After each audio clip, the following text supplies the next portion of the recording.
Ville centrale, visite à Moudet.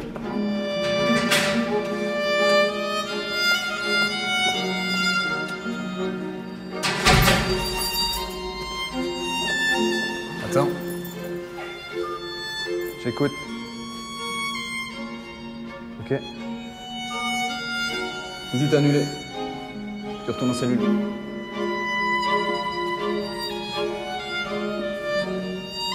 Vous savez, madame, peut-être que les choses se seraient passées différemment si je n'avais pas été aussi seul. Une prof qui m'a marquée. Elle n'était pas directement ma professeure. Elle était la directrice. Elle était belle.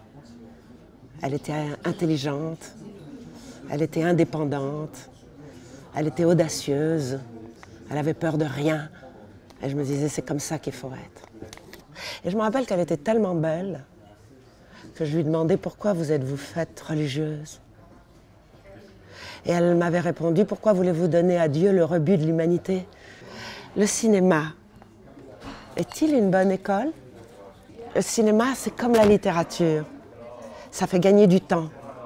Parce que le romanesque, la fiction, le côté hypnotique du noir fait qu'on doit aller vite dans l'information. On choisit son camp grâce au cinéma. Oui? Il dit qu'il l'a posté juste avant de passer à l'acte et qu'il vous explique tout dedans. Vous devriez la recevoir lundi. Faudra que vous veniez chez nous pour l'ouvrir en présence du juge. Madame. Je te fais remplacer, t'inquiète pas.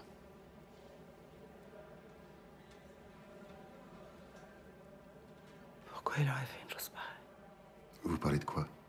Du double crime ou de l'enveloppe?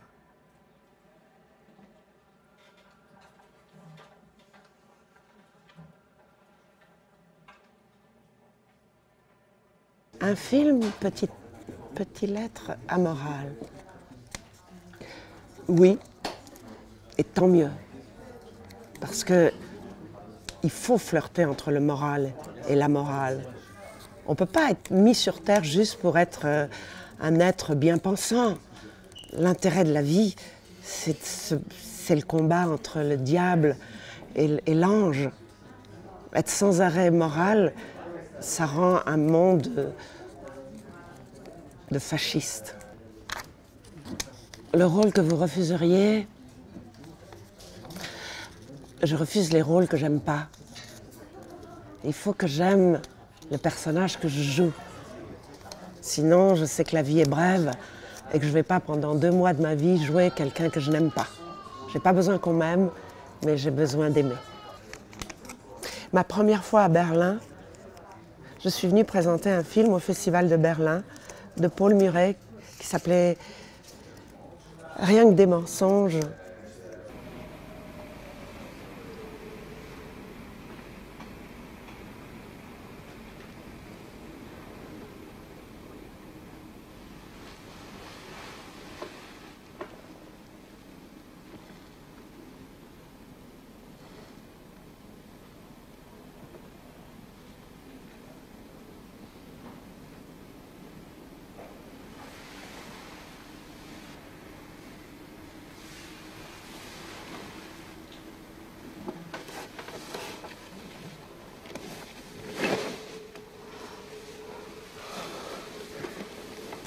Comment vous dirige-t-on?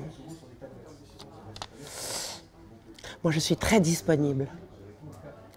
Donc, quand on ne me dirige pas, ça veut dire qu'on ne me regarde pas, qu'on ne m'écoute pas.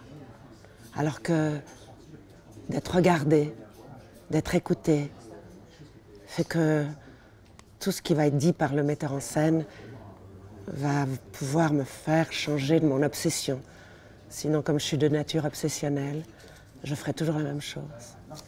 Votre remède à la mélancolie, les bains chauds dans les baignoires et manger du chocolat. Votre première émoi au cinéma. Je me souviens avoir été très, très émue, assez jeune, parce que je n'allais pas très souvent au cinéma, par Andrei Rublev, de Tarkovsky, où tout d'un coup, on lui demande de construire une cloche Alors on voit la construction de la cloche et le moment qui m'a beaucoup émue, c'est quand il tombe par terre après que la cloche se soit ébranlée et qu'elle fasse bang, bang. Et il dit « Je ne savais pas faire une cloche ».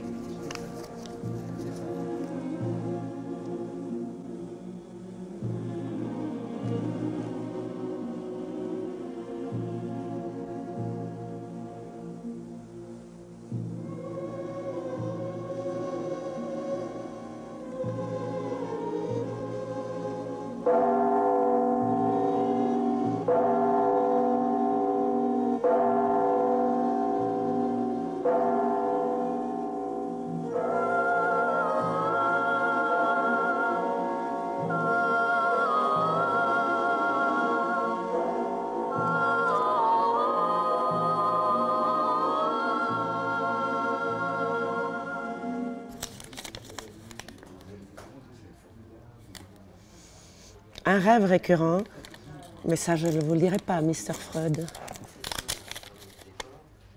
Que reprochez-vous à vos parents?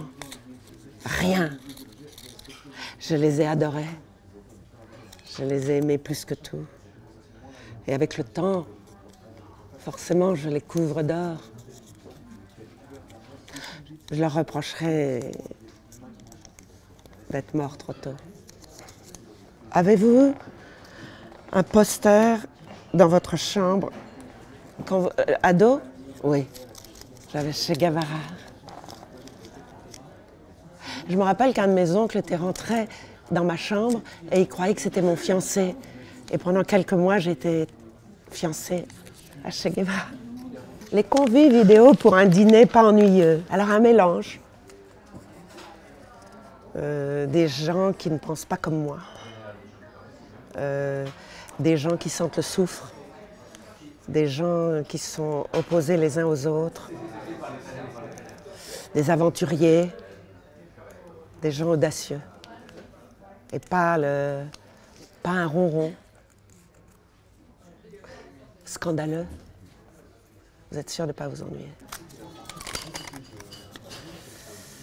Une chanson fétiche, oui. C'est une chanson de Nina Simone qui dit « Please, don't smoke in bed ». La dernière, qu'est-ce qui vous reste? Un rêve.